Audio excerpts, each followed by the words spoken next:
இந்த நாடி நரம்பு எல்லாம் ரத்த வரி ஊறி போன ஒருத்தரால் தான் அப்படி பேச முடியும் அப்படிம்பாங்களா. இந்த சமூக வலைத்தளங்கள், தேவையில்லாத சமூக வலைத்தளங்கள், கருத்துக்கள் பதிவிடுவது, தேவையில்லாத படங்களுக்கு போய் நம்ம பொழுதை வீணாக்குவது. நீங்கள் ஒரு பெஞ்சை பார்த்தீங்களா, அந்த பெஞ்சில் என்ன பிரின்சிபல் யூஸ் பண்ணுறாங்க, அதில் யூஸ் பண்ணிக்கூடிய மெட்டீரியல் என்ன, எல்லா எண்ணமே உங்களுக்கு தோணணும். அப்படி தோணால் மட்டும்தான் அந்த மாதிரி நாடி நரம்பெல்லாம் போட்டித் தேர்வு மனப்பான்மை ஊறிப்போன ஒருத்தரால் மட்டும்தான் போட்டித் தேர்வில் வின் பண்ண முடியும். ஏதோ பொழுதுபோக்கு படிக்கும், எங்கள் வீட்டில் சேர்த்து விட்டாங்க அதனால் நான் படிக்க வந்தேங்க அப்படின்னா நிச்சயமாக உங்களால் வெற்றி பெற முடியாது. உங்களுக்கு என்ன முழுக்க டிஎன்பிஎஸ்சி மட்டும்தான் இருக்கணும். இந்த சமூக வலைத்தளங்கள், தேவையில்லாத சமூக வலைத்தளங்கள், கருத்துக்கள் பதிவிடுவது, தேவையில்லாத படங்களுக்கு போய் நம்ம பொழுதை வீணாக்குவது, இந்த எண்ணங்களை விட்டுருங்க. போட்டித் தேர்வில் வின் பண்ணோம்னா விட்டுருங்க. அதை நீங்கள் ஒரு படங்களை எப்போனாலும் நீங்கள் பார்க்கலாம். ஆனால் அந்த நோட்டிஃபிகேஷன் காலத்தில் நீங்கள் படிக்கிற காலம் தான் ஒரு பொண்ணான காலம். அந்த காலத்தில் நீங்கள் கண்டினியூவாக படித்தீங்கன்னா உங்களால் போட்டித் தேர்வு வின் பண்ண முடியும். ஒரு அந்த டைத்தில் வரக்கூடிய நான் அந்த படத்தை பார்க்காம பண்ண விட்டுருவேன், எனக்கு லைஃபே ஸ்பாயில் ஆகிருமே அப்படின்னு என்ன எதுவுமே கிடையாது. அந்த படத்தை நீங்கள் எப்போனாலும் பார்க்கலாம். ஆனால் அந்த காலத்தை நீங்கள் பயன்படுத்துவது தான் புத்திசாலித்தனம். அதனால் நோட்டிஃபிகேஷன் வந்துன்னா எக்ஸாமுக்கு நீங்கள் போட்டித் தேர்வுக்கு படிக்க வந்துட்டீங்கன்னு வச்சுக்கோங்களேன், தொடர்ந்து படிச்சுக்கிட்டே இருக்கணும். ஆனால் நோட்டிஃபிகேஷன் வந்துட்டுன்னு வச்சுக்கோங்களேன், படிச்சுக்கிட்டே மட்டும்தான் இருக்கணும். வேறு என்னமே உங்கள்கிட்ட என்னமே வரக்கூடாது. சமூக வலைத்தளங்களை ஒதுக்கி வச்சுருங்க. வீட்டில் தேவையில்லாத கமிட்மெண்ட் ப்ரோக்ராம் எதுவும் இருந்தாலும் வரலன்னு சொல்லிடுங்க. எந்த ஒரு விசேஷத்துக்கும் போகாதீங்க. இது உங்களோட என்னோட தனிப்பட்ட கருத்தை நான் சொல்கிறேன், சரிங்களா? எந்த ஒரு கோயில் கொடை விழா, நிகழ்ச்சிகள், திருமணம் எதுக்குமே போகாதீங்க.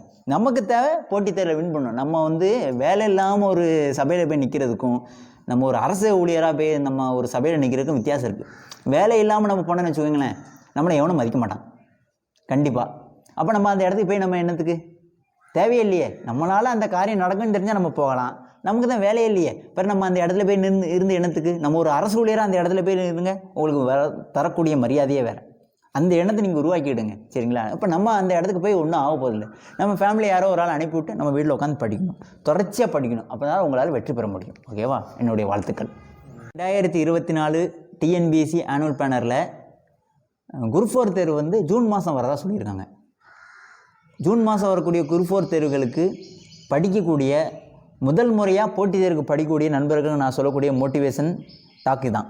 நீங்கள் எப்படி படிக்கணும்னா, இப்போமேருந்தே கொஞ்சம் கொஞ்சமாக இந்த ஸ்கூல் புத்தகங்கள்லாம் ஒரு புத்தகமாக எடுத்து கலெக்ட் பண்ணிட்டு அது மூலமாக கொஞ்சம் படிக்க ஆரம்பிச்சிருங்க. நீங்கள் புத்தகம் தான் சொந்தமாக வாங்கணும். ஒன்று ஜெராக்ஸ் போடுங்க, இல்லாட்டி ஓனாக பழைய புத்தக கடையில் வாங்கிடுங்க, இல்லாட்டி பக்கத்து வீட்டில் படிக்கிற பசங்கிட்ட வாங்கிடுங்க. சொந்தமாக வாங்கிடுங்க. அவங்களுக்கு ஏதோ ஒரு பணம் கொடுத்து நீங்கள் வாங்கிடுங்க. அது உங்களோட புத்திசாலித்தனம். எக்காரணத்தை கொண்டும் புத்தகத்தை இரவல் வாங்காதீங்க. இரவல் வாங்கினீங்கன்னு வச்சுக்கோங்களேன், நீங்கள் அவங்களுக்கு குறிப்பிட்ட காலத்துக்குள்ளே படிக்கணும், குறிப்பிட்ட காலத்துக்குள்ளே தான் அவனுக்கு கொடுக்கணும் அப்படின்னு ஒரு எண்ணம் உங்களுக்குள்ளே உருவாயிடும். அப்படின்னா என்ன ஆயிருப்போம், அவனுக்கு கொடுக்கணுங்க காரணத்துக்காண்டி நீங்கள் அரைகுறையாக படிச்சுட்டு போயிடுவீங்க. அரைகுறையாக படித்து போய் என்ன பிரயோஜனம்? ஒரு பிரயோஜனம் கிடையாது. நம்ம படிக்கிறது தெளிவாக படிக்கணும், முழுமையாக படிக்கணும். அப்படி என்ன இருக்கிறதுனால நீங்கள் சொந்தமாக வாங்கிடுங்க, செலவழித்து சொந்தமாக வாங்கிடுங்க. வேறு நம்ம போட்டித் தேர்வுக்கு படிக்கணும் முடிவு பண்ணிட்டோம், செலவை பற்றி யோசிக்கக்கூடாது. எவ்வளோ தூரத்துக்கு இதெல்லாம் இன்வெஸ்ட்மெண்ட்டு தான். நீங்கள் போட்டித் தேர்வுக்கு படிக்க வர்றது ஒரு இன்வெஸ்ட்மெண்ட்டு தான். பின்னாடி நம்ம வேலை கிடச்சின்னா நல்லா சம்பாதிக்க தானே போகிறோம். இது ஒரு இன்வெஸ்ட்மெண்ட்டு தான். அதனால் நீங்கள் செலவு பண்ணதுக்கு யோசிக்காதீங்க. பழைய புத்தக கடையிலையோ பக்கத்து வீட்டில் படிக்கிற பசங்களே வாங்கிடுங்க. 6வதுலேருந்து 10வது வரைக்கும் அத்தனை பாட புத்தகங்களை நல்லா படிங்க. இப்போ புதுசாக போட்டித் தேர்வுக்கு படிக்க வரக்கூடிய நண்பர்கள் 6வதுலேருந்து 10வது வரைக்கும் உள்ள பாட புத்தகத்தில் பேசிக்லேருந்து கொஞ்சம் கொஞ்சமாக படிக்க ஆரம்பிச்சிருங்க. இப்போமேருந்தே படிக்க ஆரம்பிச்சிருங்க. இப்போமேருந்தே படிக்க ஆரம்பிச்சிங்கன்னா கொஞ்சம் கொஞ்சமாக உங்களால் படிக்க முடியும். சில பயிற்சி மையங்கள்லாம் இந்த போட்டித் தேர்வுகளுக்கு நாள் இருக்கிறதுனால அவங்க என்ன பண்ணுவாங்கன்னா, இப்போமேருந்தே கொஞ்சம் கொஞ்சமாக பசங்களுக்கு ட்ரெயின் பண்ணுவதுக்காண்டி கிளாஸ் நடத்த ஆரம்பிச்சிருவாங்க. நீங்கள் அப்படியும் போய் கிளாஸில் போய் படிக்கலாம். அதில் உள்ள புத்தகங்களில் உள்ள கேள்விகளை அவங்க எக்ஸ்பிளைன் பண்ணுவாங்க. அது மூலமாக குறிப்பு எடுத்தும் நீங்கள் படிக்கலாம். இல்லாட்டி டெஸ்ட் பேஜ் நீங்கள் போட்டு பார்க்கலாம். நீங்கள் 6வது புத்தகங்களை நீங்கள் படித்தீங்கன்னு வச்சுக்கோங்களேன், அதுக்குள்ளே டெஸ்ட்டு எதாவது பயிற்சி மையத்தில் கண்டென்ட் பண்ணுவாங்க, அது போய் போட்டு பார்க்கலாம். 7வது புத்தகங்களை படிச்சிங்கன்னா அதுக்குள்ளே டெஸ்ட் பேஜ் போட்டு பார்க்கலாம். இப்படி ஒரு கிளாஸுக்குள்ளே டெஸ்ட் பேஜ் போட்டு பார்க்கும்போது நீங்கள் அதில் செய்யக்கூடிய தவறுகளை உங்களால் திருத்திக் கொள்ள முடியும். இப்போ நான் 7வது புத்தகத்தில் இந்த தமிழில் இந்த செக்ஷன் நான் கொஞ்சம் வீக்காக இருக்கேன் அப்படின்னு அந்த டெஸ்ட்டு போட்டு பார்த்தா தானே உங்களுக்கு தெரியும். நீங்கள் டெஸ்ட்டே போடாமல் இருந்தீங்கன்னா அப்புறம் எப்படி உங்களுக்கு தெரியும்? களத்தில் இறங்கினா தானே நீங்கள் வின் பண்ணுவீங்களா வின் பண்ண மாட்டீங்களா? நீங்கள் களத்திலே இறங்கிட்டீங்கன்னா நீங்கள் போட்டியாளரே இல்லையே. அதனால் 2ல் 1 போட்டு பார்த்துருங்க, இறங்கிருங்க. போட்டித் தேர்வுக்கும் படிக்கணும் முயற்சி பண்ணிட்டீங்கன்னா புத்தகத்தில் வாங்கிருங்க, இறங்கி படிச்சிருங்க, டெஸ்ட் பேஜ் போட்டு பாருங்கள். அதுக்கப்புறம் நோட்டிஃபிகேஷன் வந்த பிறகு நீங்கள் என்ன பண்ணணும்னா, நம்ம படித்தது இவ்வளோ நாள் நம்ம எவ்வளோ தூரத்துக்கு படிச்சிருக்கோமோ அது திரும்ப ஒரு ரிவிஷன் பண்ணணும். கண்டிப்பாக ரிவிஷன் பண்ணணும். நீங்கள் நோட்டிஃபிகேஷன் வரும்போது போட்டித் தேர்வுக்கு படிக்கக்கூடிய நண்பர்கள் அனைவரும் ரிவிஷனுக்கு போயிருங்க. அப்போ தான் நான் புத்தகத்தை எடுத்து படிக்க போகிறேன்னு நினச்சிக்கின்னு வச்சுக்கோங்களேன், கஷ்டம். வெற்றி பெறுவது ரொம்ப கடினம். ஏன்னா டிஎன்பிஎஸ்சி குரூப் 4ல் வந்து ஏற்கனவே 15 லட்சம் 20 லட்சம் பேர் அப்ளை பண்ணுறாங்க.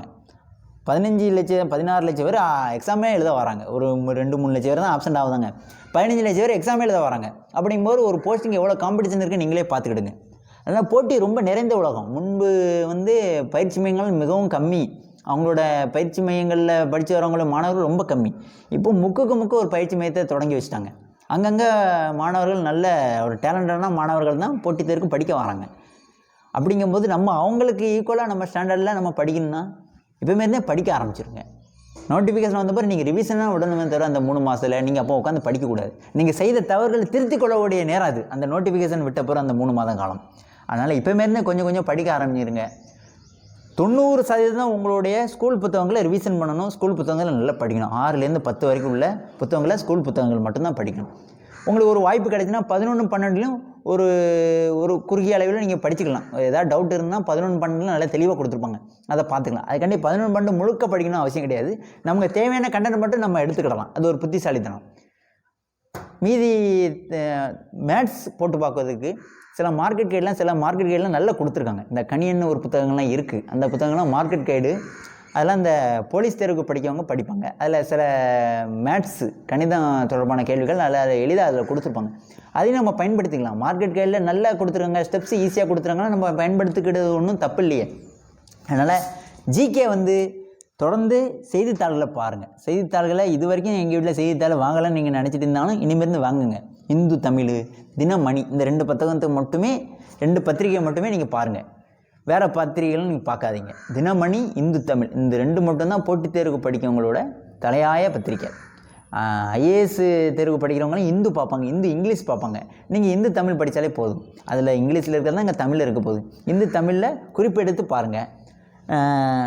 ஸ்மார்ட் ஃபோன் வச்சுருக்கவங்க இன்னும் உங்களுக்கு ஒரு நல்ல வசதி. ஸ்மார்ட் ஃபோன் வச்சுருக்கவங்களுக்கு அதை வந்து நம்ம யூஸ்ஃபுல்லாக பயன்படுத்தணும். ஸ்மார்ட் ஃபோனை தேவையில்லாமல் இன்ஸ்டா, ஃபேஸ்புக்குன்னு தேவையில்லாமல் பயன்படுத்த தவிர்த்துட்டு நிறைய ஆப் இருக்குது. இப்போது நீங்கள் ப்ளே ஸ்டோரில் போய் சர்ச் பண்ணாலும் சரி தான், எதில் போய் சர்ச் பண்ணாலும் சரி, நிறைய ஆப் இருக்குது. டெஸ்ட்டு போட்டு பார்க்கறதுக்குன்னே நிறைய ஆப் இருக்குது. அந்த ஆப்லாம் போட்டு வீட்டில் உட்காந்து ஒரு மணி நேரம், அரை மணி நேரம் அதுக்கு ஸ்பெண்ட் பண்ணி அந்த ஆப்பில் டெஸ்ட்டு போட்டு பாருங்கள். டெஸ்ட்டு போட்டு பார்த்தாலே உங்களுக்கு ஒரு பெரிய அளவில் ஒரு விழிப்புணர்வு கிடச்சிரும். ஓ, இந்த கேள்விக்கு இப்படி தான் போடணுமோ, ஓ இந்த ஸ்டெப்ஸு இப்படி தான் கொண்டு வரணுமோ, இந்த தமிழ் செக்ஷனில் இப்படி தான் ஆன்சர் எடுக்கணுமோ அப்படின்னு உங்களுக்கு நல்ல ஒரு ஐடியா கிடச்சிக்கிடும். அதை நீங்கள் போட்டு பயன்படுத்தி பார்க்கலாம். அதனால் டெக்னாலஜி கூட அந்த டெக்னாலஜி எப்படி நமக்கு சாதகமாக பயன்படுத்துகிறது ஒரு புத்திசாலித்தனம். புரியுதுங்களா? அந்த டெக்னாலஜி இருக்கிறதுனால தான் நான் உங்ககிட்ட பேசுகிறேன். அந்த டெக்னாலஜி எவ்வளோ தூரத்துக்கு நமக்கு சாதகமாக பயன்படுத்திக்கணுமோ அவ்வளோ சாதகமாக பயன்படுத்திக்கிட்டேன்னு வச்சுக்கோங்களேன், இப்போ வர போட்டித் தேர்வுலாம் ரொம்ப எளிதாக கிளியர் பண்ணிட்டு போயிடலாம். அது இல்லாமல் எங்கே திரும்பினாலும் பயிற்சி மையங்கள், இந்த பாடம் சொல்லித்தரதுக்கு ஒரு யூடியூப் சேனலு, ஒரு பயிற்சி மையம் யூடியூப் சேனல் வச்சு நடத்துனாங்க. அவங்களாம் அது சொல்லித்தரதுனால ஒருத்தருக்கும் ஒரு பக்கமாக நம்மளை குழப்பிக்கிட்டே இருப்பாங்க. அந்த எண்ணம் உங்கள்கிட்ட இருக்கக்கூடாது. 4 யூடியூப் சேனல் பாருங்கள். எந்த யூடியூப் சேனல் நல்லா சொல்லித்தரானோ அதை ஃபில்ட்ரு பண்ணி மீதி யூடியூப் சேனல் தூக்கி தூர வச்சுருங்க. ஒரே யூடியூப் சேனல் தான் ஃபாலோ பண்ணணும், ஒரே ஆப் தான் ஃபாலோ பண்ணணும். அந்த ஆப் மூலமாகவே நீங்கள் டெஸ்ட் போட்டு பார்க்கலாம்.